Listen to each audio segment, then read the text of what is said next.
Hi friends, welcome back to my channel. ನೋಡಿ, ನಾನು ಇವತ್ತು ರೈಸಿಂದ ಹುಳ್ಳಿಕಾಯಿ ಬಳಸಿ ಯಾವ ರೀತಿ ರೈಸ್ ಮಾಡೋದು ಅಂತ ತೋರಿಸ್ತೀನಿ. ಈ ಥರ ಸ್ವಲ್ಪ ಹುಳ್ಳಿಕಾಯಿ ಕಟ್ ಮಾಡಿ ಚಿಕ್ಕದಾಗಿ, ಮತ್ತು ಈರುಳ್ಳಿ, ಹಸಿಮೆಣಸಿನ್ಕಾಯಿ, ಕರಿಬೇವು. ಇದಕ್ಕೆ ಟೊಮೊಟೊ ಏನು ಬೇಡ, ಟೊಮೊಟೊ ಹಾಕಿದ್ರೆ ಅಷ್ಟು ಚೆನ್ನಾಗಿ ಟೇಸ್ಟ್ ಬರೋಲ್ಲ. ನೀವು ಯಾರು ಹೊಸ್ದಾಗಿ ಚೆನ್ನಾಗಿ ನೋಡ್ತೀನಿ ದಯವಿಟ್ಟು ಸಬ್ಸ್ಕ್ರೈಬ್ ಮಾಡ್ಕೊಳ್ಳಿ, ಸಪೋರ್ಟ್ ಮಾಡಿ ಫ್ರೆಂಡ್ಸ್. ಇದು ರೈಸು ರಾತ್ರಿ ಇಟ್ಕೊಂಡು ಆ ಥರನೂ ಮಾಡ್ಕೋಬೋದು, ಇಲ್ಲ ಬೆಳಗ್ಗೆನೇ ಮಾಡ್ತೀವಿ ಅಂದರೂ ಬೆಳಗ್ಗೆದು ಮಾಡ್ಕೊಂಡು ತಿನ್ಬೋದು, ಚೆನ್ನಾಗಿರುತ್ತೆ. ಮಕ್ಕಳಿಗೆ ಲಂಚ್ ಬಾಕ್ಸಿಗೆಲ್ಲ ಚೆನ್ನಾಗಿ ಟೇಸ್ಟ್ ಬರುತ್ತಿದೆ. ನೋಡಿ, ಈ ಥರ ನಾನು ರಾತ್ರಿ ಅನ್ನ ಈ ಥರ ಮಿಕ್ಕಿದೆ, ಅದನ್ನೇ ಈ ಥರ ಒಗ್ಗರಣೆಗೆ ಹಾಕಿ ಮಾಡಿ ತೋರಿಸ್ತೀನಿ ನಿಮ್ಗೆ. ನೋಡಿ, ಒಂದು ಪಾತ್ರೆ ಇಕ್ಕೀನಿ, ಪಾತ್ರೆಗೆ ಕಾದಿದ್ದು ಎಣ್ಣೆ ಹಾಕೋಣ.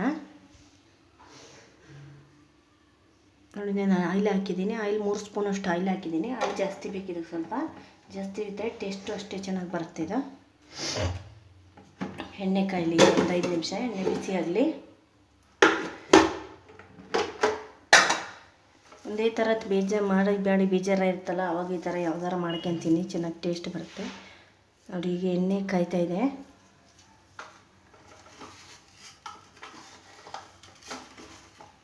ಸ್ವಲ್ಪ ಸಾಸಿವೆ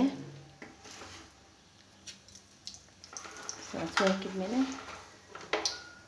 ಒಂದು ಸ್ವಲ್ಪ ಕಡಲೆ ಬೀಜ. ಇದಕ್ಕೆ ನೀವು ಬೇಕು ಅಂದರೆ ಕಡಲೆಬೇಳೆನೂ ಹಾಕಿದ್ರೆ ಟೇಸ್ಟ್ ಬರುತ್ತೆ. ಇದು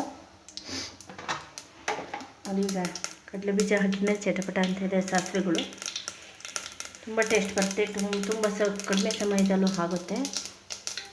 ಮಕ್ಕಳಿಗೂ ಕೊಟ್ಟರೆ ಇಷ್ಟಪಟ್ಟು ತಿಂತಾರೆ, ಯಾಕೆಂದರೆ ಕಡಲೆ ಬೀಜ ಎಲ್ಲ ಇರುತ್ತಲ್ಲ ಅದರೊಳಗೆ, ಮಕ್ಕಳಿಗೆ ಇಷ್ಟಪಟ್ಟು ತಿಂತಾರೆ.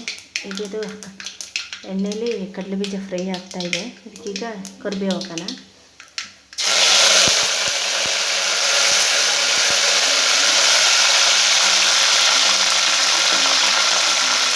ಕರಿಬೇವು ಹಾಕಿದ್ಮೇಲೆ ಒಂದು 4 ಹಸಿಮೆಣಸಿನ್ಕಾಯಿ ತಗೊಂಡಿದ್ದೀನಿ, ಹಸಿಮೆಣಸಿನ್ಕಾಯನ್ನು ಹಾಕ್ತೀನಿ. ತುಂಬ ಕಡಿಮೆ ಸಮಯದಲ್ಲಿ ಅಷ್ಟೇ ಚೆನ್ನಾಗಿ ಟೇಸ್ಟ್ ಬರೋದಕ್ಕೆ ಚೆನ್ನಾಗಿ ಬರುತ್ತೆ. ನೀವು ಒಂದ್ಸಲ ಮಕ್ಳಿಗೆ ಮಾಡ್ಕೊಟ್ಟು ನೋಡಿ, ಹಾಗೆ ಟೇಸ್ಟ್ ಆಗ್ತವೆ ಮಕ್ಕಳಿಗೆ.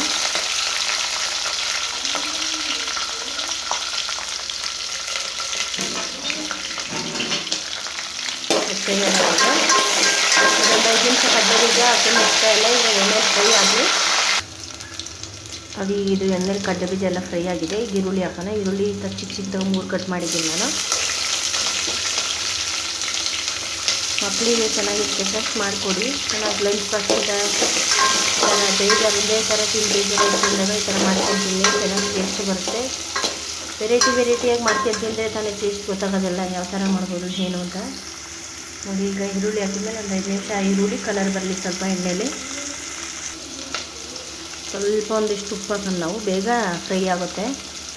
ನೋಡಿ, ಈ ಥರ ಹುಳ್ಳಿಕಾಯಿ 3 ಸಲ ವಾಶ್ ಮಾಡಿರ್ತೀವಿ ಚಿಕ್ಕದಾಗಿ, ಸ್ವಲ್ಪನೇ ತಣ್ಣೀನಿ, ಜಾಸ್ತಿ ಆದರೂ ಚೆನ್ನಾಗಿರಲ್ಲ, ಸ್ವಲ್ಪ ಆದರೂ ಚೆನ್ನಾಗಿಲ್ಲ, ಮೀಡಿಯಮ್ ಆಗಿರಬೇಕು ಇದು ಹುಳ್ಳಿಕಾಯಿ. ನೋಡಿ, ಈಗ ನಾವು ಹುಳ್ಳಿಕಾಯಿ ತೊಳೆದು ವಾಶ್ ಮಾಡಿಟ್ಟಿದ್ವಲ್ಲ ಅದು ಹುಳ್ಳಿಕಾಯಿ ಹಾಕೋಣ. ಇದಕ್ಕೆ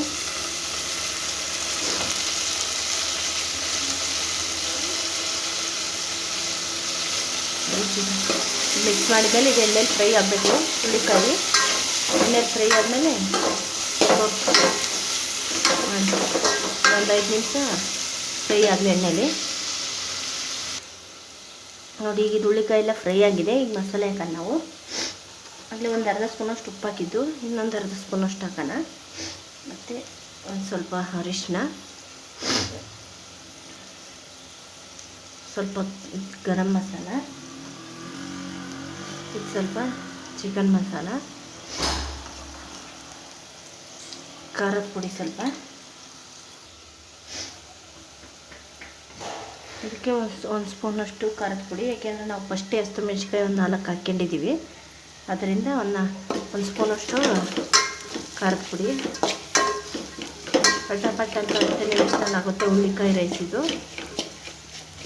ನೀವು ಮಾಡ್ಕೊಂಡು ತಿಂದು ಕಮೆಂಟ್ ಹಾಕಿ ಯಾವ ಥರ ಬಂದಿತ್ತು ಏನು ಅಂತ. ಇದಕ್ಕೆ ರೆಡಿಯಾಗಿದೆ. ಇದಕ್ಕೆ ರೈಸ್ ಹಾಕೋಣ ನಾವು. ಈ ಥರ ಉದುರಾಗಿದ್ದರೆ ಚೆನ್ನಾಗಿರುತ್ತೆ ರೈಸು. ನೋಡಿ, ಈಗ ನಾವು ರೈಸ್ ಹಾಕಿದ್ದೀವಿ, ರೈಸ್ ಹಾಕ್ಬಿಟ್ಟಿದ್ದೀವಿ, ಈ ಥರ ಮಿಕ್ಸ್ ಮಾಡ್ಕೋಬೇಕು.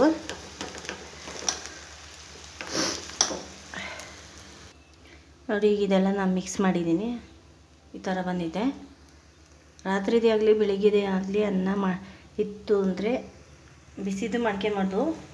ಇಲ್ಲ ನಾವು ರಾತ್ರಿ ಇದ್ದಿದ್ದು ವೇಸ್ಟ್ ಮಾಡಬಾರ್ದಪ್ಪ ಅಂತ ಅಂದಾಗ ಈ ಥರ ಮಾಡ್ಕೊತೀನಿ. ತುಂಬ ಟೇಸ್ಟ್ ಬರುತ್ತೆ, ಚೆನ್ನಾಗೂ ಇರುತ್ತೆ.